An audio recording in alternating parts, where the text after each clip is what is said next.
Ассалому алейкум. Силерге Кудайдын батасы тийсин, кымбаттуу достор. Микрофондо алып баруучулар Кемелбек Жуманазаров, Алтынбек Ынтымак, Гүлайым Жаманкулова. Бүгүнкү радио берүүбүздөн сиздер чын ден соолуктун эң маанилүү негиздеринин бири болгон эс алуу жөнүндө уга аласыздар. Куран Инжилди жол көрсөтүүчү, жарык, акыл эс, Кудайдын буйругу жана Кудайдын шыктандыруу жемиши катары эсептейт.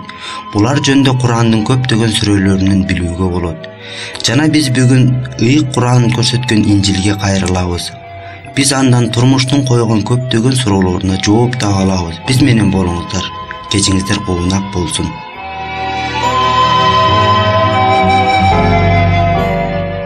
Ден соолукту сакташ үчүн эс алуу керек. Эс алуу бул зарпталган күчтүү энергияны калыбына келтирүү дегенди билдирет. Жада калса минутасына 70 жолу соккон жүрөктүн дагы өзүнүн эс алуу мезгили бар. Биздин денебиз бүтүндөй ритмден турат. Эгер бийчи өзүнүн ритминен жаңылса, анда бий болбой калат. Мына ушул сыяктуу эле, эгер биздин адаттарыбыз дененин ритмине каршы келип калса, анда биз ооруп калабыз. 3 күн бою жасай турган ишибизди биз бир эле күндө жасоого аракет кылып, биздин кебетебиз бузулат, көңүлүбүз чөгөт. Медицина илими да адам жумасына бир жолу эс алыш керектигин ырастайт. Эгер азыр мени биздин кымбаттуу аялдар угуп жатса, анда алар баштарын чайкап үшкүрүнүп жатышса керек. Чындыгында эле аялдар келелден кечке чимириктеп жүрүп абдан чарчашат. Бирок кымбаттуу аялдар, ден соолугуңар жок болсо, силердин кимге керегиңер бар? Ошондуктан адамдар өзүнүн күндөлүк ишин эс алууга убакыт болгудай кылып бөлүштүрүшү керек. Жумасына бир күнү эс алуу бул жараткан Кудайдын берген буйругу. Ыйык жазуу Тоораттын Мусанын 2 китебин карап көрөлүчү. 20-бап 8-ден 11-ырга чейин. Ыйык кармап ишемби күндү эсте. 6 күн иштеп бардык жумушуңду бүткүр. Ал эми 7-чи күн Теңирдин, Кудайыңдын ишемби күнү. Ал күнү өзүң да, балаң да, кызың да, колуң да, кунуң да, малың да, үйүңдө жүргөн келгин да жумуш кылбасын. Анткени 6 күндө Теңир асманды, жерди, деңизди жана аларда жашагандардын бардыгын жаратып бүткөн. Ал эми 7-чи күнү тыныгып эс алган. Ошондуктан Теңир ишемби күндү алкап, ыйык кылып койгон. Ыйык Курандагы адамдарды ишемби күнү тынч отуруп эс алууга чакырат. Курандын 2 сүрөсүндө мындай деп айтылат: Силер араңардагы ишембини бузгандарды билесиңер. Жана биз аларга жек көрүмчү маймыл болуп калгыла дедик. Биз муну иштин алдында жана артында сактаныш үчүн эскерттик жана Кудайдан корккондорду насыяттадык. 4-сүрөнүн 153 аятында мындай деп айтылат: Жана осуяттап туруп, алардын үстүнө тоо орноттук. Биз аларга эшигинен эңкейип киргиле дедик. Жана да ишембини бузбагыла дедик. Алардан бекем осуят, катуу ант алдык. Ошентип эс алуу же тынчтануу бул ден соолукту чыңдоочу баалуу нерсе. Ал суук тийгенден, грипптен айыгууга жардам берет. Тынчтануу дененин инфекция менен күрөшүүсүнө кошумча күч берет. Көп эс алууда зыян экендигин унутпайлы. Биз бүгүн биздин денебиз муктаж болгон акылдуу эс алуу жөнүндө айтып жатабыз. Эс алууну да иш сыяктуу эле пландаштырыш керек. Тынчсыздануу, эс алуунун жоктугу туура эмес күн тартибинин натыйжасына алып келет. Баш аламандык эч натыйжага алып келбейт. Силердин ден соолугуңар, силердин бир мезгилде тамактанып, бир мезгилде укташыңарга зарядка жасооңорго байланыштуу болот. Турмушта силерди кабатырланта турган көп проблемалар бар. Ар кандай жаман ойлорду токтотуп, таза абага чыккыла. таза абада ары бери баскыла. Башкача айтканда өзүңөрдүн абалыңарды өзгөрткүлө. Өзүңөрдү бош койгула. Анан кайрадан баягы проблемаларга кайрылганда ал анча деле оор көрүнбөй калат. Абалын өзгөртүп, өзүн бош коюуга үйрөнүү бул жакшы өнөкөткө ээ болуу дегендикке жатат. Дененин чарчоосу бул эс алуу зарылдыгынын белгиси. Бирок бул күн бою жатып алуу дегендик эмес. Мындай чарчоодон физкультуранын жардамы менен кутулса болот. Бир нече дене көнүгүүлөрүнө силердин көңүлүңүздөрдү бурабыз. Бул көнүгүүлөр силердин чарчаганыңарды кетирет. Эгер силер жок дегенде күнүнө бир жолу көнүгүү жасасаңар, анда силер сергек болосуңар. Ишкердүүлүгүңөр жогорулап, көңүлдүү жашайсыңар. Анда эмесе баштадык. Чалкаңардан жаткыла. Колуңардын муштумун түйгүлө. Аны 40 муунуңар, алакан сөөгү, чыканаңар, ийниңер чыңалганча түйгүлө. Бул булчуң эттеринин эң жогорку чыңалуусу болот. Муштумуңарды бошотуп, өзүңөрдү бош койгула. Бул көнүгүүнү 3 жолу кайталагыла. Бутуңардын манжаларын таманыңарга бүккүлө. Бутуңарды сунуп, манжаларын жана таманыңарды чыңалткыла. Кызыл ашык, таман, балтыр, эттер, сан эттери чыңалып турушу керек. Эми өзүңөрдү бош койгула. Бул көнүгүүнү 3 жолу кайталагыла. Бул көнүгүү моюндун, тамактын, беттин булчуңдарын бошондотуу үчүн жардам берет. Көзүңөрдү катуу жумгула. Ал эми бул көнүгүү моюндун, тамактын, беттин булчуңдарын бошондотуу үчүн жардам берет. Көзүңөрдү катуу жумгула. Эрдиңерди жана тишиңерди катуу кыскыла. Ушунда көздүн, чекенин, тамактын, жаактардын жана моюндун булчуң эттери кыймылга келет. Силер катуу чыңалууну сезесиңер. Ал эмес кулагыңар чуулдашы мүмкүн. Эми өзүңөрдү бош койгула. Муну 3 жолу кайталагыла. Ушул эң жөнөкөй, бирок пайдалуу көнүгүүлөрдү үйрөнүүгө аракет кылгыла. Кымбаттуу радиочулар, эгер силерде кандайдыр бир суроолор пайда болсо, же бул көнүгүүлөрдү жазууга жетишпей калсаңар, анда бизге кат жазгыла, телефон чалгыла. Жардам берүүгө аракет кылабыз. Эс алууну, активдүү эс алууну унутпагыла. Ал силердин ден соолугуңар менен узак жашооңор.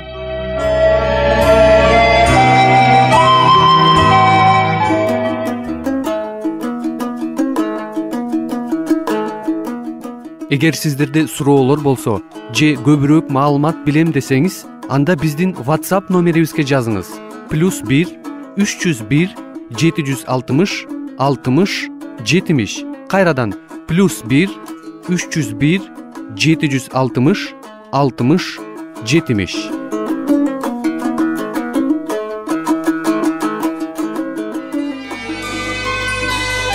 Сиздер Мен жана Дүйнө радио программасын окуп жатасыздар. Ким өзүнүн ден соолугун, ошондой эле руханий ден соолугун чыңдагысы келсе жана үй бүлөдө болгон түйшүктөрдү чечүүгө муктаж болсо, биздин радио программаларыбыз жардам берет деп ойлойбуз.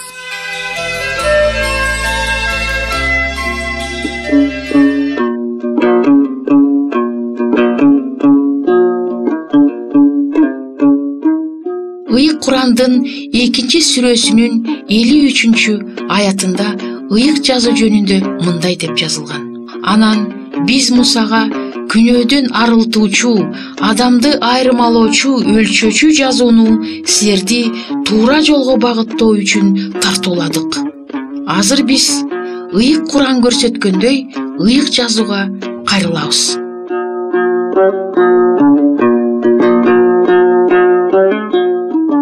Ыйык жазуу дүйнөдөгү улуу чындыктардын бири. Бир нече кылымдар бою шек санагандар жана сынчылар ыйык жазуунун илимий негизин шылдыңга алып келишкен. Алар анын тарыхыйлыгын талашып, анын пайгамбарлыгын, рухий беделин шылдыңдап күлүшкөн. Ыйык жазуу кылымдар бою таң калтырат. Мындай китеп эч качан болгон эмес. Алар аны төгүнгө чыгарышкан, мыйзамга туура келбейт деп жек көрүшүп, өрттөшкөн. Башкалар ал үчүн өлүмгө барышкан. Анын жакынкы чыгышта жазылганына карабастан, ыйык жазуу бардык континенттеги элдердин көңүл буруусуна ээ болду. Бул китеп бир эле доорго, бир эле элге, же бир эле тилге арналып жазылган эмес. Жер жүзүндөгү калктын 95% азыр ыйык жазууну өз тилинде окуп үйрөнө алат.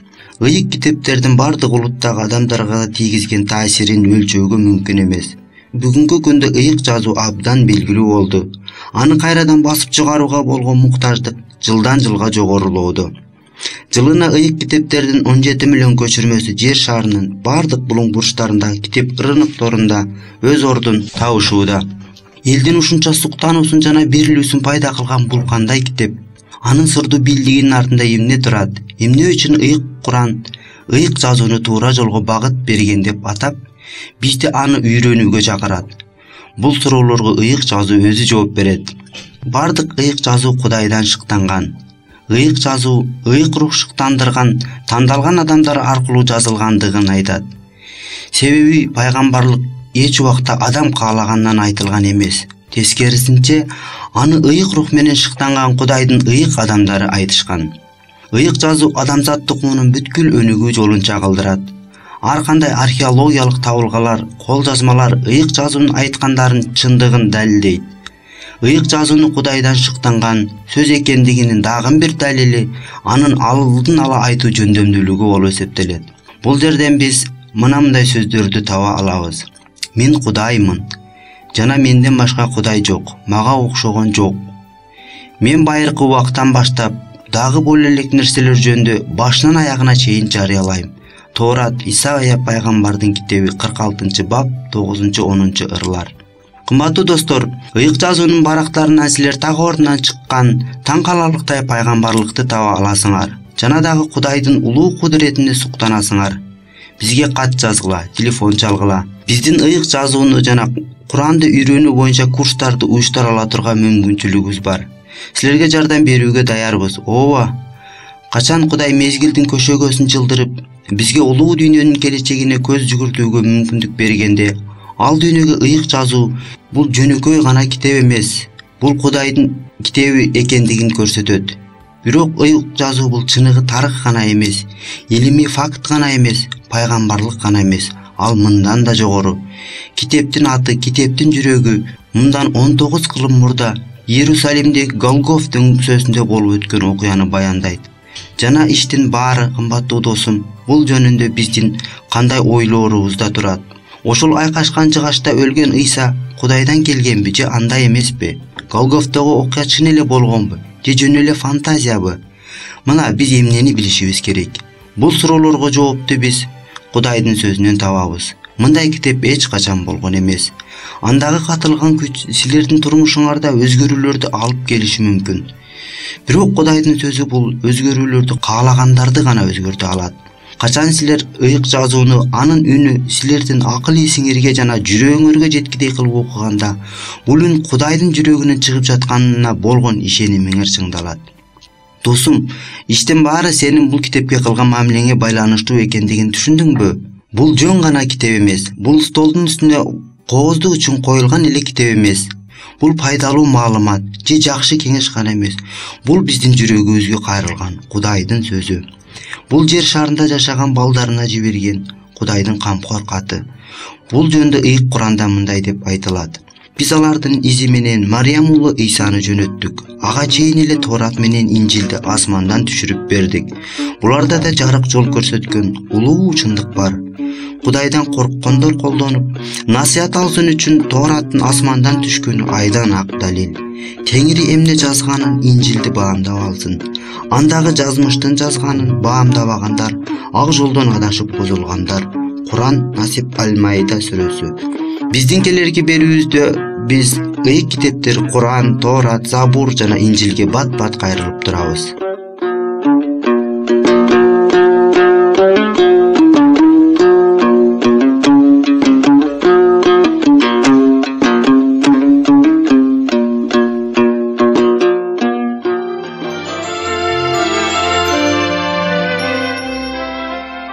Ал эми азыр болсо биз сиздерди адашып кеткен уулдун кайтып келиши жөнүндөгү Ыйсанын үлгүлүү аңгемесин угууга чакырабыз.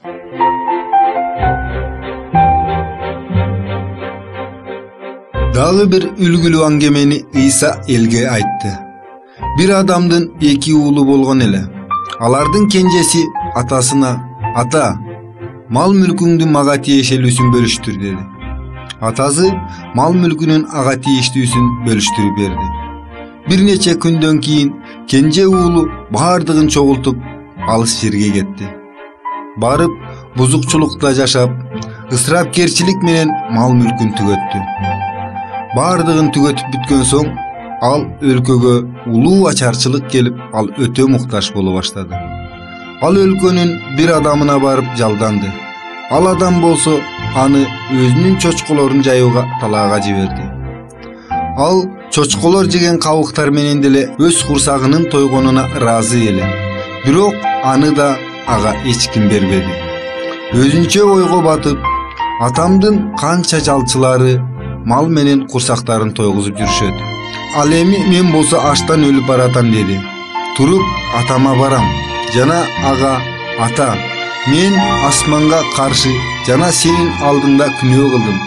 Азыр мен сенин уулуңмун деп айтууга татыбаймын. Мени өз жалчыларыңдын катарына ал" деп айтам. Туруп өзүнүн атасына жөнөдү. Адашып кеткен уул жөнүндө үлгүлүү аңгемесин Ыйса улантты. Ал али алыста экенин деле атасы аны көрүп аяды жана анын жанына жүгүрүп барып, мойнунан кучактап аны өпкүлөдү. Уулу ага минтип айтты: "Ата, мен асманга каршы жана сенин алдыңда күнөө кылдым жана азыр сенин уулуңмун деп айтууга татыбаймын." Анда атасы кулдарына: "Эң жакшы кийимди алып келип, аны кийиндиргиле жана колуна шакек, бутуна бут кийим бергиле жана боорго байланган торпокту алып келип сойгула, жейлик да көңүл ачалык. Анткени менин бул уулум өлгөн эле, кайра тирилди, жоголуп кайра табылды." Ошентип көңүл ача башташты. Анын чоң уулу талаада эле. Ал кайра кайтып келатып, үйүнө жакындаганда ырларды жана шаттанууларды укту. Ал бир кулун чакырып: "Бул эмне дегендик?" деп сурады. Ал ага: "Сенин иниң келди жана атаң аны аман эсен көргөн үчүн боорго байланган торпок сойду" деп айтты. Ал ачууланып үйгө киргизи келбеди. Атасы сыртка чыгып аны чакырды. Бирок ал жооп катарында атасына: "Мына, мен канча жылдан бери сага кызмат кылып, бир да жолу буйругуңду бузбадым. Бирок сен эч качан досторум менен көңүл ачууга мага улак да бербедиң. Ал эми мал мүлкүңдү аягы суюк аялдар менен зарп кылып жоготкон бул уулуң келсе, сен ага боорго байланган торпогуңду сойдуң" деп айтты. Ал ага: "Менин уулум, сен дайыма менин мененсиң жана менин бардык мүлкүм сеники. Ал эми ал жөнүндө кубанып көңүл ачууң керек. Анткени сенин ушул иниң өлүп кайра тирилди, жоголуп кайра табылды" деди.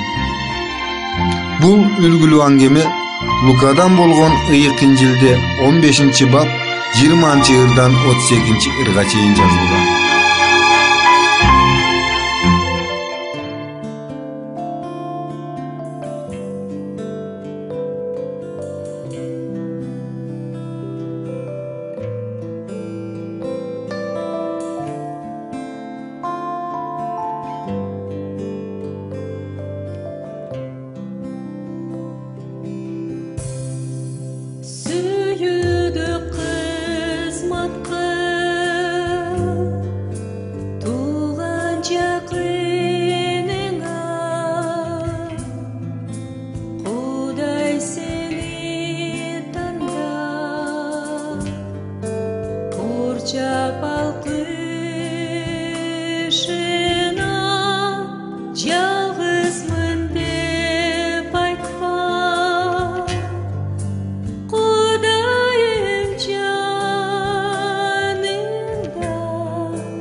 Кымбаттуу биздин угуучуларыбыз, эгерде силерде суроолор пайда болсо же биз менен ой бөлүшкүңөр келсе, бул WhatsApp телефон аркылуу кайрылсаңыздар болот. +996 705 28 48 07. Кайталаймын.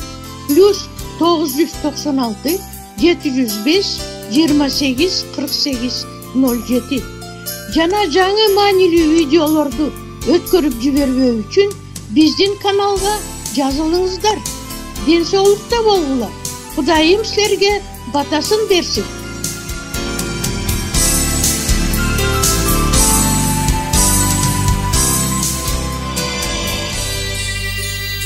Биздин программабыз соңуна чыкты. Көңүл бурганыңыздар үчүн сиздерге чоң ыраазылыгыбызды билдиребиз. Сиздер менен дагы кайрадан аба толкунунда жолугушабызго деген үмүттөбүз. Саламатта болуңуздар.